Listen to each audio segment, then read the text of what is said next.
नरसिंह पुराण के 67वें अध्याय में मानस तीर्थ, व्रत तथा नरसिंह पुराण का महात्म्य। सूर्य कहते हैं द्विश्रेष्ठ। इस प्रकार अब तक मैंने भूतल के प्रसिद्ध तीर्थों का वर्णन किया, किंतु इन तीर्थों की अपेक्षा मानस तीर्थ विशेष फल देने वाले हैं। वास्तव में राग द्वेष आदि से रहित मन की स्वच्छता ही उत्तम तीर्थ है।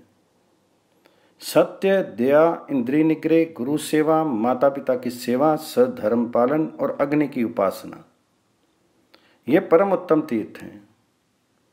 ये तो पावन तीर्थों का वर्णन हुआ। आप व्रतों का वर्णन सुनिए। मुने, दिन रात में एक बार भोजन करके रहना और विशेषतः रात में भोजन ना करना, ये व्रत है। पूर्णिमा अमावस्या को एक ही बार भोजन करके रहना चाहिए। इन तिथियों में एक बार भोजन करके रहने वाला मनुष्य पावन गति को प्राप्त करता है।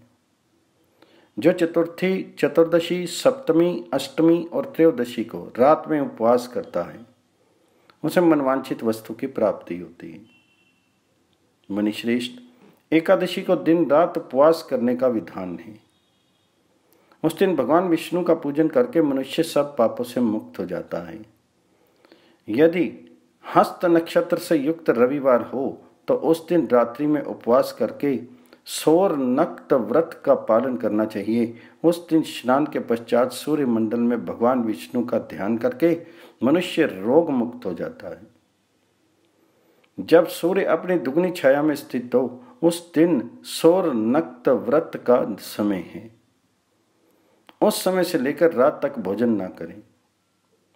जो पुरुष बृहस्पतिवार को त्रयोदशी तिथि होने पर अपराह्न काल में जल में स्नान करके तिल और तंडलों द्वारा देवता, ऋषि एवं पितरों का तर्पण करता है तथा भगवान नरसिंह का पूजन करके उपवास करता है, वह सब पापों से मुक्त होकर विष्णु लोक में प्रतिष्ठित होता है।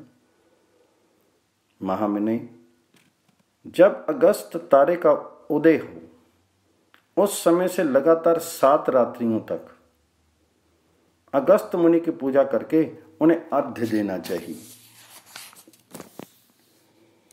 शंख में श्वेत पुष्प और अक्षत सहित जल रख के श्वेत पुष्प आदि से पूजित हुए अगस्त जी के प्रति इस प्रकार से मंत्र वाक्य पढ़ के अर्घ्य निवेदन करना चाहिए। अग्नि और वायु देवता से प्रकट हुए अगस्त जी, काश पुष्प के समान उज्जवल वर्ण वाले कुंभज मुने, मित्र और वरुण के पुत्र भगवान कुंभयों ने आपको नमस्कार है।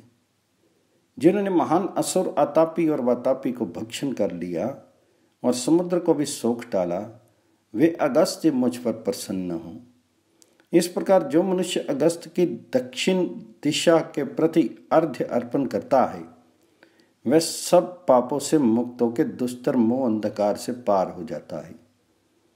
महामुनि भरद्वाज जी, इस प्रकार मैंने मुनियों के निकट यह पूरा नरसिंह पुराण आपको सुनाया। इससे मैंने सर्ग प्रति सर्ग, वंश मनवंतर और वंश अनुचरित्र सभी का वर्णन किया है। मुनि, इस पुराण को सर्वप्रथम ब्रह्मा जी ने मरीचि और मुनियों के प्रति कहा था। उन मुनियों में से भृगु जी ने मार्कंडेय के प्रति इसे कहा और मार्कंडेय जी ने नागकुल उत्पन्न राजा शस्त्रानिक को इसका श्रवण कराया। फिर भगवान नरसिंह की कृपा से इस पुराण को बुद्धिमान श्री व्यास जी ने प्राप्त किया। उनकी अनुकंपा से मैंने इस सर्व पाप नाशक पितृ पुराण का ज्ञान प्राप्त किया और इस समय मैंने ये नरसिंह पुराण इन मुनियों के निकट आपसे कहा। अब आपका कल्याण हो, मैं जा रहा हूँ।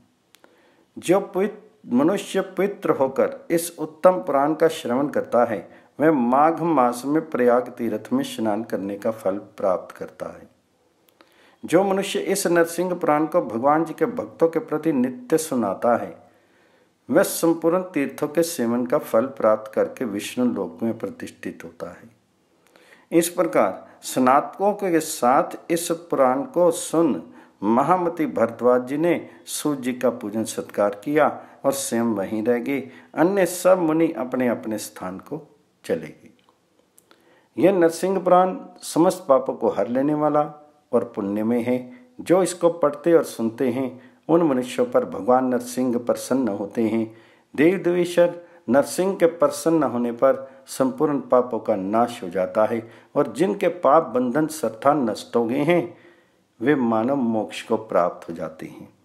इस प्रकार नरसिंह पुराण मानस तीर्थ व्रत नामक 67वां अध्याय पूर्ण हुआ।